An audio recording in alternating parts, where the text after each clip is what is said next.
Já reparou como as HQs mensais ficam feias na estante? Resolva agora esse problema e ainda proteja, valorize e organize sua coleção com os boxes exclusivos da Case in Case. Olá pessoas! Os maiores super-heróis do mundo. Essa é a alcunha geralmente utilizada para se referir ao maior grupo de super-heróis da história. Alguns podem discutir que é o Quarteto Fantástico, ou que é os X-Men, ou que é os Vingadores, desse tipo, mas pra mim nunca teve comparação. Pra mim, de fato, o maior grupo de heróis do mundo sempre foi a Liga da Justiça. Eu não sei como o futuro vai se comportar, mas provavelmente também sempre será. E a Liga da Justiça teve diversas fases e tudo mais, porém que no canal a gente foca no que é cronológico, no que é relevante para a história atual dos quadrinhos. E a origem da Liga da Justiça, nesse novo universo que a DC iniciou lá nos 1952, foi justamente na revista da Liga. E hoje faremos a análise dessa revista. Como sempre aqui no canal, eu vou deixar bem claro logo de início que a minha análise vai ser baseada nas mensais. Ou seja, eu vou comentar aqui a minha experiência de leitura lendo os mensais, então do número 1 até o número 52. Como padrão das revistas dos 952, as séries tiveram 52 números, mais um número 0, e no caso da Liga teve o encadernado especial. Pois bem, vamos lá. Liga da Justiça, cara, como qualquer quadrinho assim de super-herói, é meio complicado dar uma sinopse porque a revista tem uma longa duração, né? Foram 5 anos de quadrinho, é bastante coisa. Mas qual é a sinopse, senhora? Que movimenta ela? Então, eu vou falar a sinopse do início da história e tentar dar um parecer sobre o andamento dela, porque meio que o que acontece na revista não é necessariamente consequência do início dela. Diferente de outras revistas, como por exemplo do Lanterna Verde, em que o início, a questão do Hal Jordan expulso da tropa e o Sinestro em segundo lugar é o que faz girar toda a roda motriz que faz a série andar pra frente, ou Batman Eterno, em que a questão da prisão do Gordon é que motiva a história a andar e toda a história só acontece por conta daquele evento no início, aqui não. A revista começa mostrando como a Liga se formou nessa nova realidade da DC, né? Que é com uma invasão do Darkseid. Eu não considero isso spoiler porque tá literalmente na capa do quadrinho, sabe? Não tem muito o que comentar. Ocorre a invasão do Darkseid, a Liga da Justiça se une e eles fazem o melhor para impedir a invasão. Com isso, o grande grupo de super-heróis formado pelo Super-Homem, Batman, Mulher Maravilha, Cyborg, Lanterna Verde, Hal Jordan, Aquaman e Flash é formado. E vamos acompanhar o dia a dia deles, tendo que lidar com ameaças realmente grandiosas e que nenhum deles conseguiria lidar sozinho. Pois bem, essa é a sinopse do quadrinho, eles se unem por conta de uma invasão Darkseid e ao longo do quadrinho vocês vão ver várias outras coisas, né? A revista foi roteirizada pelo Geoff Johns em sua absoluta maior parte e teve arte de diversos artistas. A primeira fase é ilustrada pelo Jim Lee, a segunda pelo Doug Mahnke e a terceira pelo Jason Fabok. O Geoff Johns tem esse costume de não fazer coisas lineares quando ele quer apresentar conceitos ou personagens ou situações. Ele fez isso no Lanterna Verde dele, em que ele estava contando uma história, né, a partir de um ponto tal do Lanterna Verde, e aí depois de contar bastante historinha, ele para tudo, conta a origem e depois volta para continuar a história, né? Então a série segue aqui, volta pro início, depois volta para cá e continua. Acontece a mesma coisa que com a Liga da Justiça, só que esse bloco que não faz parte da linha cronológica é o início da Liga. Então ele mostra como a Liga se formou, depois salta para alguns anos, né? No caso, 5 anos, né? Então ele vai para 5 anos no passado, mostra a origem da Liga, depois que a Liga se formada, pula 5 anos pro presente da época e conta a história da Liga. Por esse início, já dá para perceber que a Liga de 1962 não segue o conceito de diversas minisséries ou séries de quadrinho mesmo, que são baseadas em um conceito que vai ser explorado ao longo de toda a fase, né? Como nós vimos na Liga do Scott Snyder, como nós vimos no Lanterna Verde do 952, como nós vimos no Batman que Ri, no Noites de Trevas de Metal, Heróis em Crise e diversas outras séries por aí. E de fato, eu não considero isso um problema narrativo da coisa, porque você tem que considerar que a revista da Liga tá abordando heróis que têm sua revista própria. Todos os membros da Liga tinham revista na época. O Cyborg eu acho que durou bem pouco ou não teve. Flash, Mulher Maravilha, Super-Homem, Batman, Lanterna Verde, todos eles tinham suas revistas próprias. Então essa estrutura não é problemática por si só. Porque você tem que considerar que os heróis estão vendo suas vidas e esse bloco em que acontece alguma coisa que faz eles se unirem e atuarem, realmente faz sentido, né? Porque aí pro leitor que acompanha as outras revistas não fica tão confuso assim, né?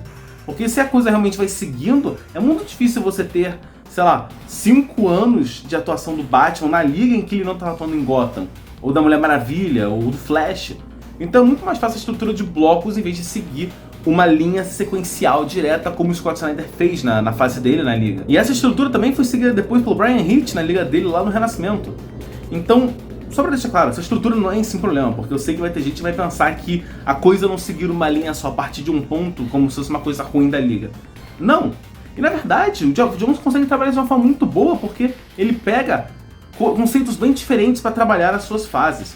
E diferente do que vai acontecer depois do Renascimento, em que a DC estava focando em fases curtas das revistas, né? Então coisa de 2, 3, 4 revistas no máximo. Aqui a coisa é bem longa, tem blocos, por assim dizer, de história, né? Vamos chamar assim para facilitar a minha vida, que duram 10 revistas, né? O Vírus Amazo dura 10 revistas, o Trono de Atlântida dura não sei quantas revistas. E justamente pelo fato dessa ser a revista principal da DC, né? Tipo, a gente sabe que a revista que mais vende da DC é o Batman, mas existe uma grande diferença entre o personagem mais popular e o personagem mais importante. No caso, a Liga é de fato o personagem mais importante da DC. E isso faz todo sentido. E também uma coisa que faz todo sentido, naquela época do mercado editorial dos quadrinhos lá internacionalmente, dos super-heróis, eram as mega sagas. Então, apesar de eu ter dito que a revista tem 53 números mais um especial, na verdade, o que acontece? Tem alguns momentos, alguns blocos de história que vão terminar dando gancho pra uma mega saga. Então, vamos supor, você termina o bloco da Guerra da Trindade e aí começa a mega saga da Vilania Eterna. E aí você até pode continuar lendo, né? Tipo, Liga da Justiça 23, aí é onde encaixaria a Vilania Eterna, e depois de alguns meses você leria o 24. Você pode totalmente pegar o número 23 e ler direto o 24 e dane-se o Vilania Eterna. Não quero ler.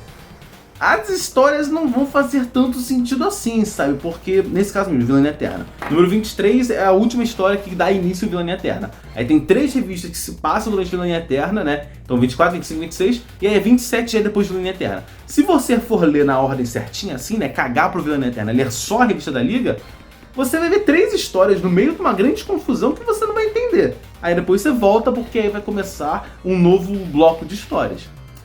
Então, isso pode ser um problema, especialmente para quem vai comprar na mensal, que nem eu, né? Porque você vai ter os 53 números da Liga, mais o especial, mais os 7 números principais do Linha Eterna, mais os derivados, depois Convergência e tudo mais, e pipipipipipopô. Isso é muito mais fácil para quem lê os encadernados. Que você compra os encadernados da Liga, né? Eu acho que são 5 ou 6. Compra o encadernado do Vilania Eterna, compra o encadernado do Convergência, que eu nem acho que tem. E é isso, facilita a sua vida, né? Então você lê o encadernado, lê outro encadernado, né? O primeiro encadernado é a Origem, o segundo encadernado é o Trono de Atlântida, o terceiro encadernado é Guerra da Trindade, e aí você, antes de ler o próximo encadernado da Liga, você vai e lê o encadernado do Vilania Eterna e segue sua vida. Muito mais fácil nesse sentido, né? Você pode seguir uma linha bem mais simples desse jeito. O que não facilita a sua vida nesse sentido, em comparação dos encadernados aos mensais, é uma revista auxiliar que a Liga teve nessa época, que foi a Liga da Justiça da América. Lá pelo número 10, o Geoff Johns começa a roteirizar uma outra revista com outro time de heróis, que é a Liga da Justiça da América. E ele faz isso justamente para dar apoio para que lá na frente coisas aconteçam mexendo com as revistas, com as duas equipes. E isso é bem interessante, quando isso acontece realmente é muito bem feito. Quando você lê mensal, é bem... Não, isso aqui não. Quando você lê a mensal, é bem tranquilo, porque dentro da mensal está a revista da Liga da Justiça da América. No encadernado não, você tem que comprar o encadernado da Liga da Justiça da América para acompanhar e entender tudo. Então, questões de publicação aqui no Brasil. Mas Regis está falando tudo isso e várias questões e tal, mas a história é boa em si, a história é bem contada? Sinceramente, sim. Mas aí de novo eu vou ter que fazer um adendo para explicar as coisas. Se você só lê a revista da Liga, você vai ter uma experiência muito boa, bem boa, uma história interessante, personagens legais, relacionamentos entre personagens maneiros, personagens se desenvolvendo e tal, intrigas. Mas parece que a forma como a DC publicou isso aqui era muito mais para ser um centro de algo maior. O que eu quero dizer com isso? Eu quero dizer que você vai ter um aproveitamento muito melhor desse quadrinho se você já tiver lido as revistas dos heróis individuais. Então, se você já tiver lido a revista do Batman, Super-Homem, Flash, Mulher Maravilha, Aquaman, Cyborg, acho que não tinha, e Lanterna Verde. Então, se você tiver lido essas histórias e depois for ler a Liga, você vai ter um rendimento, um aproveitamento muito, muito maior. Na verdade, a melhor experiência que você pode ter lendo a Liga da Justiça seria ler tudo junto, né? Então, ler Mulher Maravilha 1, Superman 1, Batman 1, Aquaman 1, Flash 1, Liga 1. Aí depois Mulher Maravilha 2, Superman 2, Batman 2, Flash 2, Lanterna Verde 2 e... eu sei, você sabe que ninguém vai fazer isso hoje em dia, com encadernados, ninguém vai fazer isso. Ninguém vai ficar cortando e lendo pedacinho de história por isso, tá ligado? Não faz sentido, e eu concordo contigo. Mas tô falando que é a impressão que dá. O que acontece? Apesar dos personagens serem interessantes, serem intrigantes, terem relacionamentos legais, então a intriga do Lanterna Verde com a Mulher Maravilha, da Mulher Maravilha com o Super-Homem, do Super-Homem com o Batman, do Batman com o Flash, do Flash com a Lanterna Verde, todas essas interações que acontecem são muito legais. Porém, o Geoff Johns vai perder muito tempo apresentando os personagens e desenvolvendo eles tanto assim. Ele não vai focar no personagem individual. Como é uma revista de time, ele vai focar no grupo.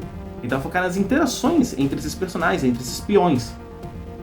Por isso que vale muito mais a pena você ler as outras revistas, porque aí você vê de fato o desenvolvimento do personagem solo. Aqui é o grupo.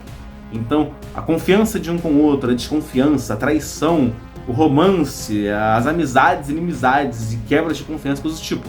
Então, tudo isso aqui tá aqui. Se você já conhece os personagens, então perfeito, tranquilo. Você não vai perder nada se você ler isso aqui e não tiver lido as outras revistas. Segue seguro. Porém, para quem não conhece esses personagens... se você virar pra mim e falar, Regis, olha só, eu sou um leitor novato na DC e eu não conheço nada, eu posso começar pela Liga da Justiça? Olha, poder pode, eu não sou seu pai, você faz o que você quiser. Porém, eu não recomendaria isso. Apesar de que o primeiro bloco de histórias é muito bom para introduzir todo mundo. Mas depois você não vai ter tanto destaque em cada personagem, você vai ver o grupo todo. E talvez não seja o que você queira ler nessa revista. De qualquer forma, o Geoff Johns faz um bom trabalho, depois desses 10 minutos fazendo adendo, explicando coisas. O Geoff Johns faz um bom trabalho na revista? Sinceramente, eu acho que faz. Todas as tramas são muito legais. Apesar dos blocos de história não serem tão conectados assim, né? Então uma ameaça não passa de um bloco para outro, coisa do tipo, né? Então começa uma história de um vilão fazendo coisas, termina essa história com esse vilão, conclui tudo, depois começa a outra. As ameaças em si não interagem, não tem assim uma conexão entre o bloco e o outro, tá desse jeito. Porém os personagens sim, são os mesmos personagens evoluindo. Então, uma coisa que é dita num bloco de história vai reverberar lá na frente. Um sentimento que está à frente do personagem que foi criada por um... Se um bloco de história, um personagem começa a ter uma sensação esquisita sobre alguma coisa que está acontecendo, no outro bloco de história acontece uma coisa que aumenta essa sensação, e no terceiro bloco algum personagem comenta sobre isso, você vê que tem conexão. Os personagens são os mesmos, estão evoluindo, estão mudando. Eu gosto muito disso, de ver personagens evoluindo, e nós temos evolução. Todos os personagens têm algum tipo de evolução e são diferentes. E algumas muito surpreendentes. Isso é uma coisa que eu não esperava acontecesse. Quando a gente lê um quadrinho assim, a gente acaba ficando preso naquelas coisas, né? A gente acaba criando uma expectativa para coisas tradicionais, né? Então ninguém vai morrer, ninguém vai se ferrar muito e tal, o status quo vai se manter. Geoff Johns subverte a nossa expectativa em diversos momentos. Então terão personagens que você já considera a figurinha carimbada do time da Liga da Justiça, e eles vão sair do grupo. Tem personagens que você jamais imaginaria que iriam participar da Liga da Justiça adentrando o grupo. Tem personagens se machucando muito. Tem personagens sendo criados, sendo destruídos. Então, toda essa aura dos 952 de ser um pouco mais sombrio, sóbrio e realista está aqui. Porque você vê que nem todo personagem é preto e branco. Não é porque um personagem é chamado de herói que ele é 100% bonzinho. E não é porque um personagem é chamado de vilão que ele é 100% malvado. Todos têm um tom de cinza. E isso é uma coisa que eu gosto muito na fase de Geoff Johns da Liga da Justiça. Sobre a arte agora. Eu já falei algumas vezes, eu não gosto da arte do Jim Lee. Eu não curto, não me desce assim. Então, sobre o Jim Lee, vou deixar quieto. Mas quem conhece aí Jim Lee, né? você já sabe como é que esperar da arte dele. Competente. Eu realmente não gosto. Doug Mahnke é um artista que eu gosto muito, eu me apaixonei pela arte dele depois de ler Lanterna Verde do Geoff Johns, por acaso. Porém, eu sinto que lá ele estava um pouco melhor que aqui. Eu não sei se foi coisa do arte finalista ou coisa do tipo, mas tá muito bom, a arte dele é linda. Só que eu acho que lá ele estava um pouquinho melhor. Acontece. Pois bem, e por último, Jason Fabok, que é uma maravilha, não tem o que falar, é lindo demais. E a escolha dos artistas foram muito, como posso dizer, felizes. Porque o Doug Mahnke participa de um momento que realmente está mais tenso de intriga. Então tá muito foco no olhar dos personagens e tal. Tem porrada e tal, mas é mais essa questão tensa e tal. E o Doug Mahnke trabalha muito bem esse clima. Quando o Jason Fabok entra, aí sim você vê por que colocar ele mais pro final. Porque é quando a coisa está tensa pra cacete, a merda já bateu no ventilador e as hélices estão começando a se soltar do eixo.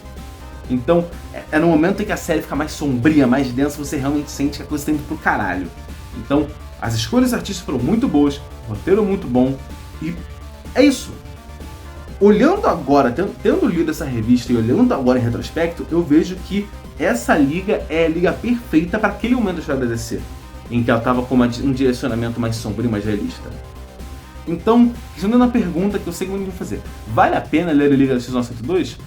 Olha, sinceramente pra mim vale por si só. É uma revista muito legal, muito interessante. Você vai ver umas discussões aqui que não são tão aprofundadas, é verdade.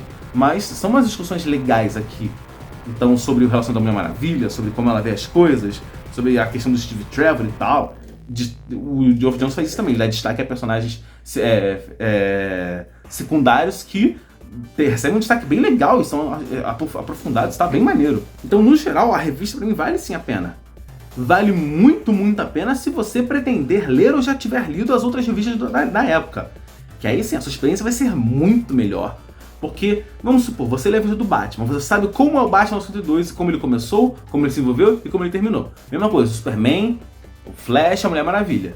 Aí você vai ler aqui e você vai ver as conexões entre esses personagens em diversas etapas diferentes. Como eu já li várias revistas do 102 desses personagens, foi uma experiência muito boa nesse sentido. E eu espero que você tenha uma experiência tão boa quanto a minha, se não melhor, quem sabe. Então, é isso. Liga da Justiça 102 é uma revista que foge aos padrões de revista de grupo de super-herói em diversas formas. Em estrutura, em narrativa, em arte e em subversão. Óbvio, não é um quadrinho que vai realmente assim, nossa, mudou minha forma de ver o mundo.